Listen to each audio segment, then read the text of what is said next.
On today's show, the Atlanta Hawks narrowly escape and win over the New Orleans Pelicans in overtime. It was a back-and-forth game. The Hawks were up by 13 points with 5 minutes to go, almost gave it away. In fact, gave up the entire lead, had to battle back, force overtime, and then they sort of held on down the stretch. Definitely a memorable back-and-forth, intriguing, pretty entertaining basketball game, honestly. And the end result was a nice win for the Hawks. We'll have full details on the game and the context and all that fun stuff and more coming up. You are Locked On Hawks, your daily Atlanta Hawks podcast. Part of the Locked On Podcast Network. Your team every day.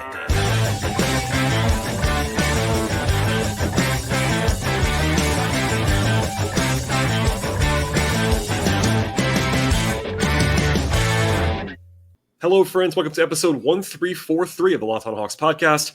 I am your host, Brad Rowland, coming to you on a Saturday evening into Sunday here in early November. And today's podcast is brought to you by our friends at BetOnline. They have you covered the season with more props, odds, and lines than ever before. BetOnline is where the game starts. And I also want to tell you at the top of the podcast to make Locked On Hawks your first listen each and every day. Check out the Locked On Hawks podcast across podcast platforms. That includes Apple Podcasts and Spotify and Stitcher, and also on YouTube if you want to the video look at the podcast on a daily basis as well. Today's show, we'll dive into what became a pretty interesting game in a lot of different ways. The Hawks led for the majority of the way against the Pelicans. It was not always an easy setup for Atlanta. It was back and forth all the way through, but with about 5 minutes to go in regulation, the Hawks took control, at least seemingly. They were up by 13 points with about 4:52 to go in the game, and I honestly was kind of just filing away a win on my inner monologue and on my notes and all that fun stuff. And then suddenly the game got away from the Hawks in a big way for about 3 minutes. It's just kind of an implosion that happened. To their credit, and I want to stress that, to their credit, they did not allow that to sort of beat them in this game, but the Hawks trailed twice in the final minute of regulation. Ended up coming back, Dejounte Murray with a big shot to force overtime, and then they sort of dodge a bullet at the very end of the game. Brandon Ingram misses a shot that would have won it for the Pelicans at the buzzer, and then the Hawks were the better team in overtime. Even then, it got a little bit too dicey for comfort at the end of overtime, but the Hawks were able to hold on. And with this win, the Hawks are 6-3, a pretty nice spot to be in for any team, but especially for a team that's had some challenges, at least some early growing pains, all that fun stuff. But they've done the job so far and winning at a solid clip. We'll sort of get into all of that stuff on today's show. First things first, though, some context to this one. This is the first of 4 home games in 6 days for the Hawks, which is a little bit busy for me, of course, going down to the arena. But the Hawks have been away for a long time. They didn't play at home for almost 2 weeks, and they played 5 games in a row on the road, kind of a long and winding trip. And also for some context here, the Pelicans played on Friday night at home in New Orleans. So it was back-to-back for them. The Hawks had the arrest advantage as a result of that. Now, New Orleans played these sort of zombie Golden State Warriors on Friday. They were able to beat them, but that was the shorthanded Warriors. Not like a grueling game necessarily, but still, the Hawks had a slight advantage there, both with the extra day off of rest and also the home court advantage in this one. Rotationally and injury-wise, like everyone was pretty much healthy, at least available, except for Bogdanovich. The Pelicans are missing some guys that are like long-term injuries, but nobody in their core pieces. Trae Young was questionable coming in to this one with the eye contusion that he actually got on Wednesday. It was pretty clear by the time Nate McMillan talked on Saturday that he was going to play. It wasn't official until about an hour before game time, but Trae ended up playing. Actually got banged up again later on in the game with a calf issue, but he was able to play big minutes and contribute at a high level as always. And then our friends at BetOnline actually made the Hawks a 2-point favorite in the game by tip-off. It was kind of back and forth depending on Trae's situation and the way he was listed as questionable, but the Hawks were narrow favorites. Not like huge favorites, but even at home, the Pelicans are seen as a pretty comparable team to the Hawks in the betting market. It's kind of what that tells you, because Atlanta had the edge in rest and home court and were still only favored by 2.5 points, something like that. So kind of a equivalent game in a lot of ways, and it kind of played out that way down the stretch. So as for the game itself, the Hawks did lead for the majority of the night. In fact, it was 12-5 out of the gate. They made 5 of the first 7 shots. Trae got Zion switch on them on first possession of the game and drilled an off dribble 3. He was really aggressive, I thought, trying to engineer a lot of the offense and kind of take control of the game in the early going. I thought Clint Capela was very aggressive and good, and really the entire game, he was one of the bigger stories for me in this one. He made his first 3 shots, had a hook shot, a 3-point play chance. There was a nice lob to him later on in that early run from Trae Young to Capela for a dunk. Defensively, it was Trae being hidden on Herb Jones, as you might imagine, as their worst offensive player for the Pelicans. It was Murray on CJ McCollum. It was Hunter on Brandon Ingram, who did a pretty good job, I thought, in this game. And then Collins got the assignment on Zion Williamson for the most part. I thought Collins had a good defensive game as well. He got some praise from Trae and from McMillan after the contest for how well he played against Zion. Zion had big numbers, as he's pretty much always going to do. But I thought, especially individually, Collins did a really good job both on Zion and also on the help side in this game. Rotationally, though, Collins got a second foul pretty early in the game, had to come out. And instead of going to Jalen Johnson, they actually went to Justin Holiday, which is a pretty interesting decision. I didn't mind it because Justin's more of the the veteran sort of safety option there, but also because New Orleans had taken Zion off the floor at that same point. So they were playing Trey Murphy at the 4, and that kind of allowed the Hawks to play a little bit smaller in that instance and had that Holiday Hunter wing tandem, forward tandem. It was Jalen later on, and also Jalen had a really good game in this game as well, but that was at least a small tweak, we'll say, from the rotation. Okongwu came in a little bit later than usual, in part because Clint was playing so well. The Hawks have been taking Capela out of the game pretty early and then bringing him back in quickly to pair with Trae Young for longer stretches, which actually happened in the second half of this game. In the first half, because Valanciunas, who is just a monster of a human being, he gives Okongwu a lot of problems. That's been happening for the last 2 seasons, basically.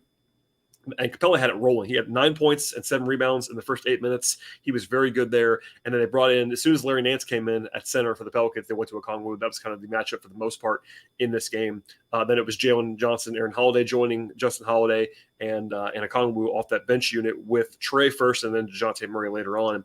Neither team had a turnover in the first almost 9 minutes of the game, which is very interesting in a lot of ways. The Hawks had a tough time with Zion early on in the game, I thought, but for the most part, neither team had a turnover, and it was kind of just pretty smooth sailing on both ends. But the Pelicans, they just couldn't make shots. The Pelicans were 7 of 20 from the floor, which probably helped the Hawks in the way that they were trying to approach the game at that point. Zion did blow by Okongwu a couple times, and I think actually Nate McMillan kind of candidly acknowledged that after the game. I was a little bit surprised by that, but they tweaked the defensive assignment because they started out with Okongwu on Zion when they were playing there. I will say, in defense of Okongwu, the first possession that Zion, the sort of first move that he did on Okongwu was basically unguardable for anyone. It was one of those turbo spin moves that Zion is just unguardable at doing. But then they went to Jalen Johnson, and the first play when they went to Jalen, Justin Holiday had a nice dig down, got a strip on Zion, and I thought Jalen did a pretty good job one-on-one, which was at least notable to throw a different wrinkle at Zion in this game. The Hawks were up by 1 at the end of the first quarter, and it was really the only quarter of the game where the offenses were really kind of in charge. Maybe somewhat in the third quarter as well, but that was more of a disjointed kind of quarter. In the first, it was really kind of up and down in a lot of ways, but just kind of flagging that for later because really the defense has kind of settled in on both sides of the floor during this game. And went back to Jalen in the second quarter against Zion. He had a nice deflection in the first minute. I honestly had a great sequence overall. He had a 3 on maybe a minute later. Holiday got a deflection that went right to Johnson, who had an open floor in front of him when he grabbed the ball, and had a windmill dunk in transition, just kind of a flying forward. It's a reminder Jalen is a high-end athlete who is very big and very long and very explosive, and that was a fun little moment for Jalen, who again played very well in this game. But overall, the bench got rocked at a couple of different points in this one, but it was better in the second half. Murray blew right by Zion, pretty notably, on a switch to force a Pelicans timeout. And the Hawks had a 14-6 run early in the second quarter to kind of take the lead back and go back up by 9 at that point in time. Largely, it was back and forth in the second quarter for the most part. It was the Hawks going from up 6 to up 10 to up 8 and then up 12. Trae had a couple of floaters that went well. Capela actually met Zion at the rim and blocked his shot. Not a small feat for anybody to do. It was a little bit scattered late in the half, I thought, but defensively they were better overall for sure as they settled in, and they were up 8 at the break in this one. A 122 offensive rating in the first half, which is pretty strong. It cooled off a lot from there, probably because they didn't have quite as much success at the rim. But they shot 55% from the floor in the first half with 38 points in the paint. That's a ton. They didn't shoot well from 3. Actually, I guess neither team did really in this game. But they did a pretty good job on the glass, at least on offense for most of the game. Trae had 17 in the first half, and Capela had a double-double before halftime with 13 and 10. Defensively, it was pretty good, honestly. After the first quarter, it was pretty strong. They turned 6 turnovers into 14 points in the first half. That's a pretty strong decision there. Kind of juiced that offense a little bit. They won the glass overall. The Pelicans did. But the Hawks allowed 0 offensive rebounds in the second quarter of the game, which was certainly quite helpful. Anyway, we'll leave it there for now. In the first half, But we'll have much more to come on the second half and the back and forth nature of this game, as well as some takeaways from this one, some individual player breakdowns, and more. But first, a word from our sponsors on today's podcast. Today's show is brought to you by BetOnline, and the NBA season is, of course, rolling along right now with action each and every night. And football is also in full swing. It's a fantastic time of the year to be a sports fan, and BetOnline is the number one source for all of your sports betting needs this season. Find all the latest developments in football and basketball, and that includes game matchups and news and podcasts at BetOnline. And they are the continued source for wagering information that includes live betting and esports and live scores. BetOnline is the fastest and the easiest way to wager anything that you're looking for at this point in the sports world. It's just a fantastic overall option, really is across the board. And on this show, we talk about the NBA for the most part, and there are plenty of NBA offerings in the BetOnline space. They have game lines and props every night. They have future bets still available on who's going to win the East and the West and NBA awards and the title and all of that fun stuff is at BetOnline. And elsewhere, BetOnline has odds and lines on college sports and football. Baseball just wrapped up tonight, but still very much in the mix when it comes to World Baseball Classic and some other more obscure baseball stuff as well. MMA, they have boxing, they have golf, they have tennis, auto racing, horse racing, soccer, entertainment bets, and much more. Head to BetOnline right now on your mobile device or your computer to learn more about all of the trends and the action in the sports world. BetOnline, where the game starts. All right, and on the whole in this game, the third quarter was the worst quarter for the Hawks. Now, that ignores the final 5 minutes of the fourth quarter, which we'll come back to in a second, but the Hawks lost the third quarter in this game 33-28, and generally it was kind of early on that was kind of the bigger problem. The Pelicans scored the first 5 points of the second half in about 40 seconds to get the lead back to 3 for Atlanta. It was back in that 8-point range for most of the time in the third quarter. They tried to get Collins a little bit more involved offensively. He did a good job on Zion defensively as well and help side stuff, but he was not a huge factor on the offensive side. And McMillan said after the game that they tried to get Collins the ball a few times and just couldn't get it to him. And they kind of missed him a few times. They definitely saw that as well on tape. It's pretty sloppy, though, on both sides of the floor in the third quarter. The Hawks had a great possession, actually, that ended scoreless after Hunter missed a wide-open three. And then Trae missed a layup that he kind of never misses as well. Some good ball movement stuff, just not great results. And then Capela had a huge block and a huge steal around then as well, playing with a lot of confidence. Rotationally, it was more normal in the third quarter after the couple of tweaks because of foul trouble and stuff like that in the first half. Okongwu came in earlier than he did in the first half, but it was because Valanciunas also came out of the game, which is probably helpful. They stayed with Murray and Hunter a little bit longer in the third than usual, but nothing egregious. A pretty late entry for Jalen Johnson, but I thought he played well. And again, in that third, Trae had it going in a big way. He had 31 points with like 15 minutes left in the game. He cooled off from there, but certainly had some nice moments in the third quarter. They wobbled a bit, though, in the back half of the quarter. They had a shot in the air that would have given the Hawks a 13-point lead with 4 minutes to go or something like that in the third quarter. And the Pelicans got it down to 2 by the final minute because Aaron Holiday took a pretty bad, weird contested off-dribble three that had no chance to go in mid-shot clock. And then Larry Nance had 4 straight at the rim for the Pelicans. The bench unit, again, kind of got blasted down the stretch of that quarter. Basically, Dejounte Murray was a huge plus-minus fiend in this one, but the rest of the bench was not great, especially the bench plus Trae units got pretty much beat up in this game. The Hawks shot very poorly in the third. They were 7-23 from the floor in the third quarter with 0 of 7 from 3. They got bet on a little bit by 14-16 at the line, which is good volume and good accuracy, of course. But the Pelicans had some good shooting numbers, some better passing numbers, 9 assists in the third quarter, and they won the possession battle. So the Hawks were not in peril because they were still winning at that point in time, but it was closer than it probably should have been given the way things were going. And then in the fourth, same kind of thing. It was pretty much closely contested for most of the fourth quarter.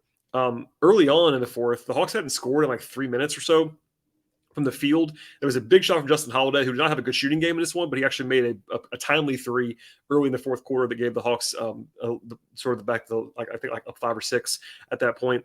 Okongwu got his 5th foul with 9 minutes to go in the game and only 18 minutes of action. So it's been a foul problem for him for a while. That was definitely the case in this one.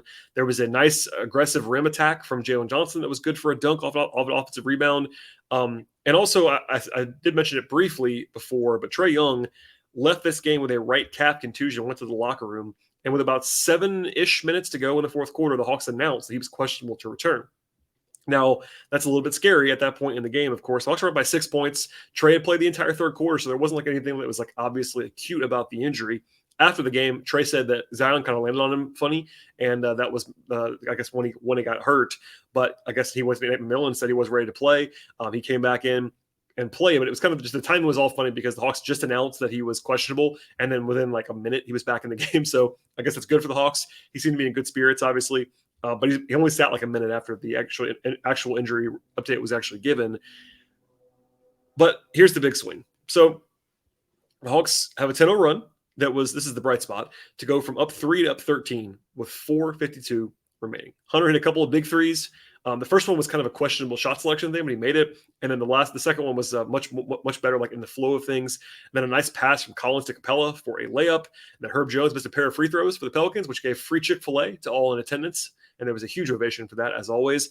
And Capela had another dunk, and it was like, all right, this game is probably over. Not all the way, but up 13 and 5 minutes to go, you are a huge favorite in the NBA. Of course, after a timeout, it was basically an absolute nightmare for Atlanta. 12 straight points by the Pelicans. Offensively, it was miss step back, turnover, miss pull-up for the Hawks in 4 possessions in a row. On the other end of the floor, defensively, they allowed 3 different three-point play opportunities for the Pelicans. They just shot themselves in the foot a few times with some bad rebounding, with some bad defense, with some bad decision-making to kind of have some soft fouls around the rim. It was a masterclass on what not to do with the lead at the end of the game. And overall, it became a 17-2 run from the Pelicans to go from down 13 to up by 2. The Hawks trailed this game twice in the final 90 seconds after being up by 13 points. That should just never happen. If you're going to lose like that, you think you would probably lose like at the buzzer. Nope, the Hawks gave it all back in like 3.5 minutes. But a big shot from Dejounte Murray originally to tie the game. And then Zion scored again to get it back up to 2 for the Pelicans. After a timeout, though, Trae gets blocked at the rim. Not the worst take I've ever seen, but probably wanted to get a foul. Nothing really happened there. But the Hawks didn't have to foul, down only 2, with like a 16 seconds differential between the shot clock and the game clock, something like that. They get a pretty good contest from Clint Capela, who actually had a switch on to Brandon Ingram. Not the matchup you want there, even though Clint, I think, is underrated in space. He was still not – that's not what you want to have happen there. A good contest. Ingram misses it.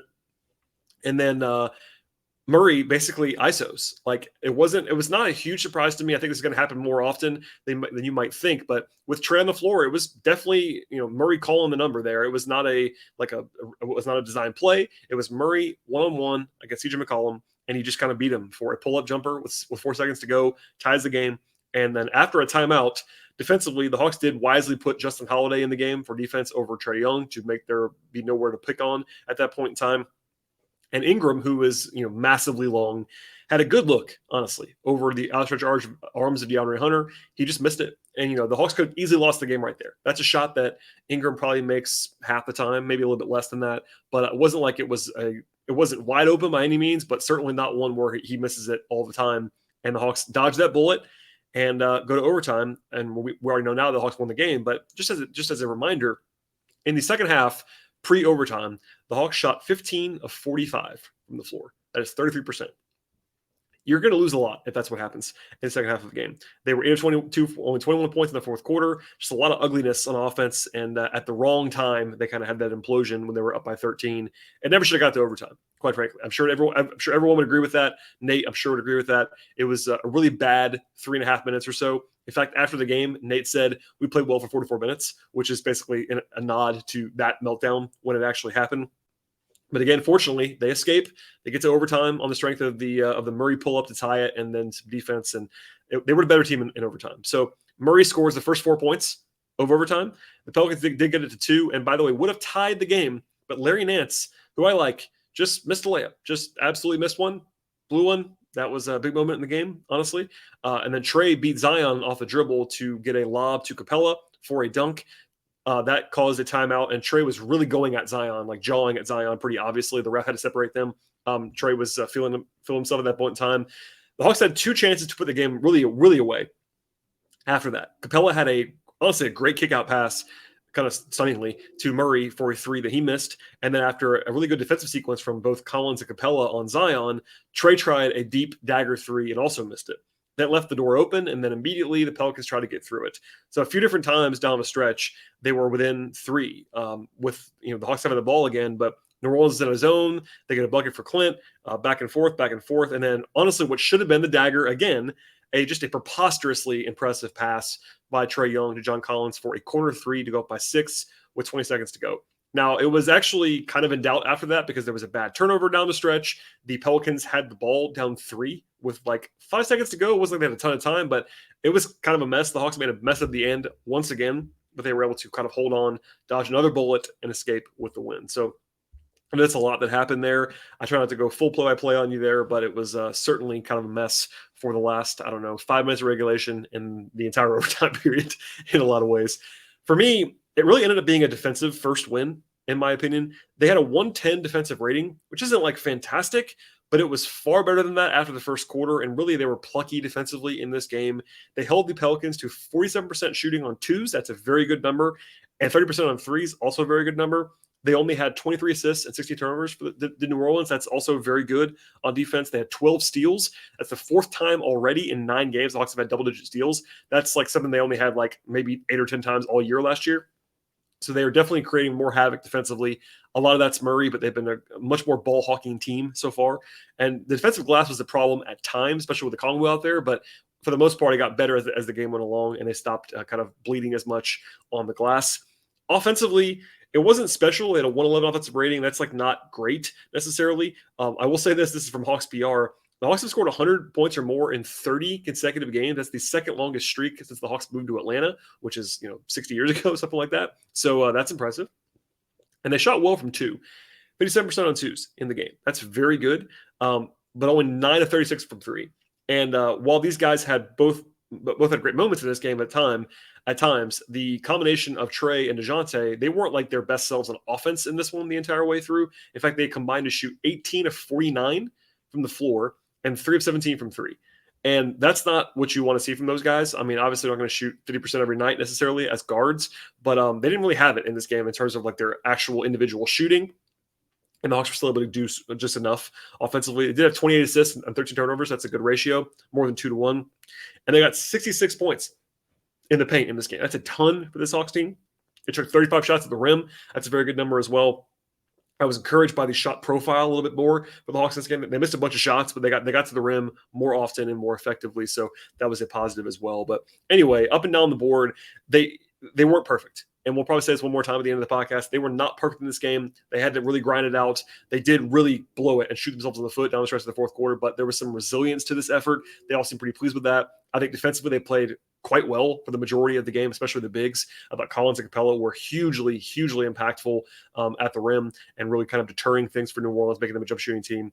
And that's kind of what Nate wanted to happen in this game. He was definitely praising them throughout the course of the post game as well. So a complete win. Was it perfect? No. Was it pretty? Not always, but you beat a quality team. The Pelicans at full strength especially are quite good. So that was a nice win at home. And we'll get into all the individual stuff in a second. But first, a word from our sponsors on the podcast today. All right, and on the individual side, the bench was not fantastic. There were moments. I thought Jalen Johnson in particular was good, but it wasn't like the bench as a group was particularly fantastic in this game, especially the Trae plus bench units were not good. I will say, just as a point of record keeping here, AJ Griffin did not play. He had been playing, at least one stint per game the last handful of contests, just a DNP in this one. I'm not sure if it was a game plan thing or what, but I've kind of wanted to see maybe, if anything, more of AJ, and we saw less in this game. And I'm on record with this, but if you're not a listener of every podcast, I definitely encourage you to do that. But what I've been saying basically about AJ is that I think that he very obviously helps the offense with just his spacing and the fact that he has to be guarded out to the three-point line and beyond. But defensively, he's a step down from the Holidays. So I think Nate's just kind of leaning on that end of the floor. I would like to see AJ Griffin play in every game, but he did not play in this one, so we'll leave it there for now.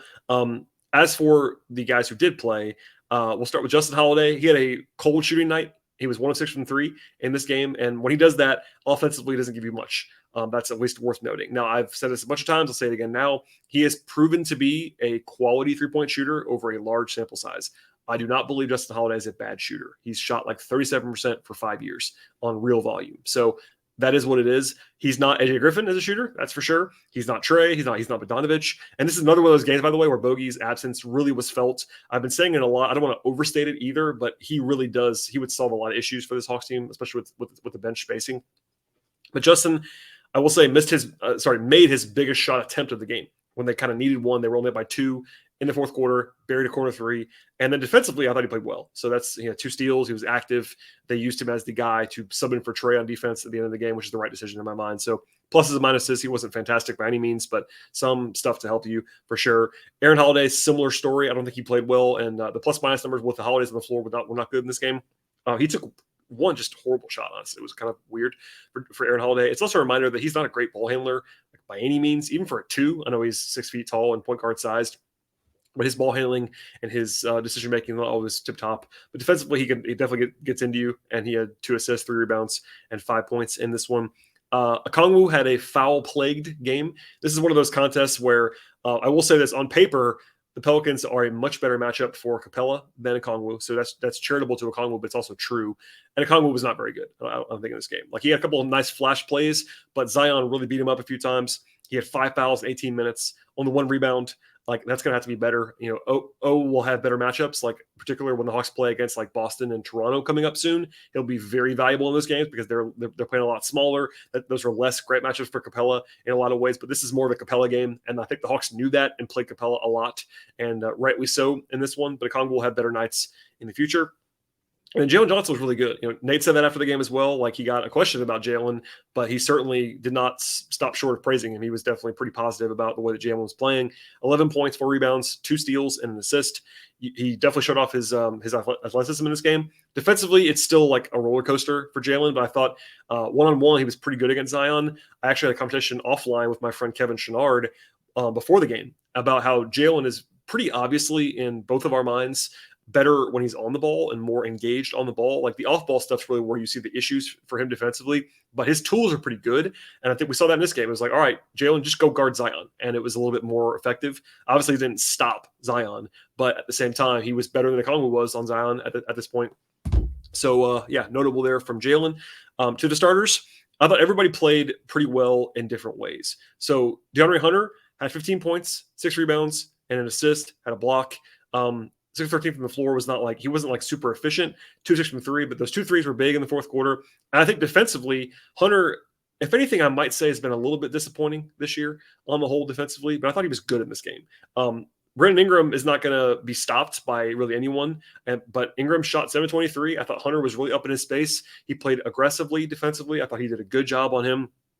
And that should not be overlooked in this spot where McCollum and CJ both had big games. Ingram did not. That's not like all due to Hunter, but certainly Hunter did a good job of bothering Ingram and having that good size and kind of getting up into him. Offensively, it was more of a mixed bag for sure, but rebounding wise, you'll take 6 rebounds from Hunter. That's solid enough in this spot. And he had a block shot as well. It was plus 12 in 39 minutes. John Collins. Kind of a different game in a lot of ways for him. He was very quiet on offense by his standards, had 7 points, 5 rebounds, had 2 blocks and an assist, only took 6 shots. And he's been very, very low usage the last 4.5, 5 games. And I don't love that. I think Nate even kind of hinted toward that after the game, like they're missing him sometimes. But that's kind of the nature of the offense when you have these 2 ball handlers plus a role guy in Capela or Okongwu plus Hunter. He gets lost sometimes. I don't think that's a good idea, but I think it's a credit to him that he was engaged, and that's something that everybody said after the game. Trae did, Nate did, etc. Collins was awesome defensively. Like, he really was. He was dialed in. He was making rotations. He was doing help side things, and he actually badly needed one. So Collins coming into the second half of tonight's game, I think if my math is right, he had missed 19 of his last 23 point attempts. So like, he's been really cold from 3. I don't worry about that. Like, Collins basically for 3.5 seasons proved to be like a high 33-point shooter. So I don't worry about that, but he had been cold and everybody kind of knew that, it seemed like, after the game. But he had a huge 3. That was probably the biggest single shot of the game, other than maybe the Murray jumper to tie the game in regulation. Collins going up 6 and overtime kind of put it away. At least should have put it away. And that's a big shot from him. But again, sort of a good all-court game, the way that my friend Glenn Willis put it, by the way, and I talked to Glenn on the podcast this week. That interview is still very much relevant if you want to listen to it or watch it on YouTube at this point in time after this particular episode is over. But Glenn said it. It was like just a great team performance from Collins. Like, low usage, yes, but like did all the little things, tapping the ball, keeping the ball alive, playing good defense, and just like being a complete player. That was very useful. Anyway, we'll leave it there for now. Capela was just awesome. Like, at full stop. I think this is one of those games where like at least people agreed that he was really good. I think he's perennially underrated, honestly, but 21 points, 19 rebounds, 4 blocks, had a steal, had 1 really nice pass that was an assist. 10-15 from the floor, got to the line only twice. That's totally fine. Capela was really good, man. Like, they don't win this game without Capela making a lot of different plays across the board. He was really physical. Everyone agreed on that.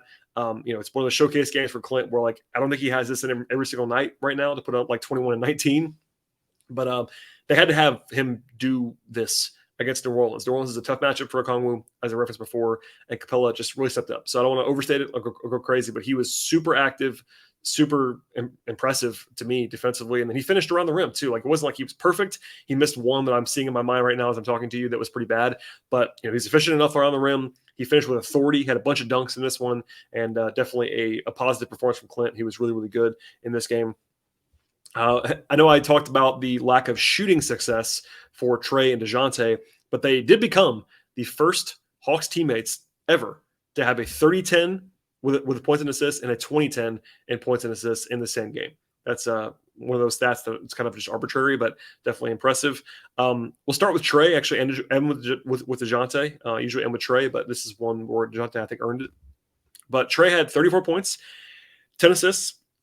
He was -6 because the bench units were pretty bad, and he was not efficient. He was only 7 of 17 on twos and 2 of 9 on threes. Trae's shooting has been not good this year. Like, I don't want to make too much of it because I don't think it really matters in the grand scheme. I don't think that I have really any concerns about Trae being able to be an efficient offensive player, but his shooting from the floor and from three is way down, and we'll see if that continues. But I think in general, especially before he came back in the game in the fourth, he was still very effective and very, very prominently involved. And even defensively, like, he wasn't necessarily good, but he was active at times. I think at the end of the game, he kind of dialed it in a little bit when it was important and did his job for the most part there. And then Murray had a slow game in the first 3 quarters. Honestly, he wasn't making shots. He kind of made fun of himself about that after the game. He didn't have anything falling for him in this one. He was 1 of 8 from 3, but he was 8 of 15 on 2. That's a pretty good number. And he ends the game with 22 points, 11 assists, 10 rebounds, 3 steals. So triple-double with 22 points. I think it was like his 18th triple-double of all time, something like that. His first with the Hawks. It wasn't like, I know it's going to sound crazy for a guy who had 22, 11, and 10. He didn't play that well for like a large portion of the game, but he had the biggest shot to tie the game late. He was in command. He plays with a ton of confidence. Defensively, he has changed their identity, not like single-handedly, but he's become the impetus for this Hawks team that's been much more ball hawking defensively.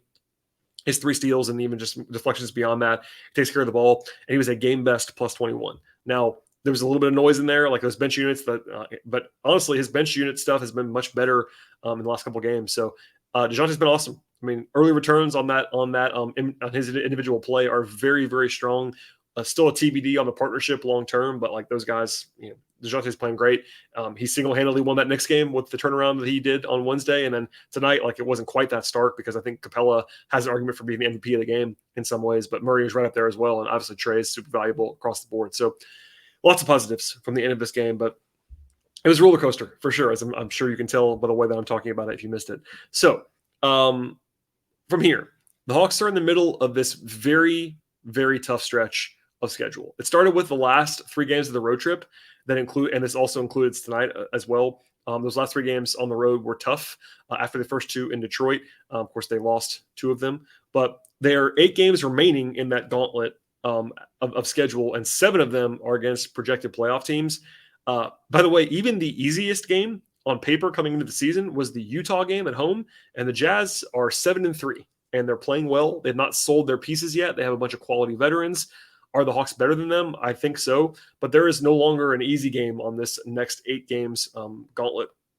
7 of the next 8 games are against Milwaukee, Boston, Philadelphia, Toronto, and Cleveland, which many people projected before the season as 5 of the top 6 teams in the East, 5 of the top 7 teams in the East, something like that. Definitely 5 of the top 8 in the East, and that doesn't even include the Hawks. So that's, they can't play themselves. So basically a very tough schedule. They have home and homes with Milwaukee and Philadelphia. No Middleton for Milwaukee, no Harden for Philadelphia, but still challenging matchups. That brings us to our next game, which is Monday, 8:15 start. It's a very odd start time, so I did some research on this. Every single team in the league is playing on Monday, and the league is making it free to watch the games on the NBA app. So they went out of their way to stagger the start times. So there basically there's a game starting every 15 minutes from 7 o'clock till 10:30. And the Hawks have the 8:15 slot. So if you're wondering why that was the scheduled 8:15 game, that is why. But anyway, that's a rematch of the game last week. That was a fun one on the road trip. The Hawks lost that game. It was definitely a close-fought, well-played game. And Milwaukee won again tonight against the Thunder. The Bucks are undefeated. The Bucks are 9-0 this season. Now, Without Middleton, are they quite as good as that? Maybe not, but that's a really good basketball team. They won tonight without Giannis. Giannis actually did not play because of a knee thing, so maybe he'll be questionable-ish heading into Monday, but no matter what, Hawks will be in action on Monday night against the Bucks. I'll be in the building for that one, and we'll have plenty to talk about. But the schedule is not easy the next 7-8 games. So circle that. If the Hawks can go out and take care of business, that'd be very, very important. But Monday is the next one on the schedule, and the Hawks will have a very nice challenge against Milwaukee, particularly if Giannis plays. All right, that's it for me on this Saturday evening. Please subscribe to the podcast across podcast platforms, Apple Podcasts, Spotify, Stitcher, Podbean. We're on YouTube, of course, as well. If you want to support the show, the best possible thing to do is to subscribe and download and rate and review across platforms multiple times. Apple, Spotify. If you want to just pick a couple and just do that for us and download old episodes, that's stuff always helpful as well. But also follow the show on Twitter at Locked On Hawks. Follow me on Twitter at BT Rowland. And we'll see you all after the game on Monday.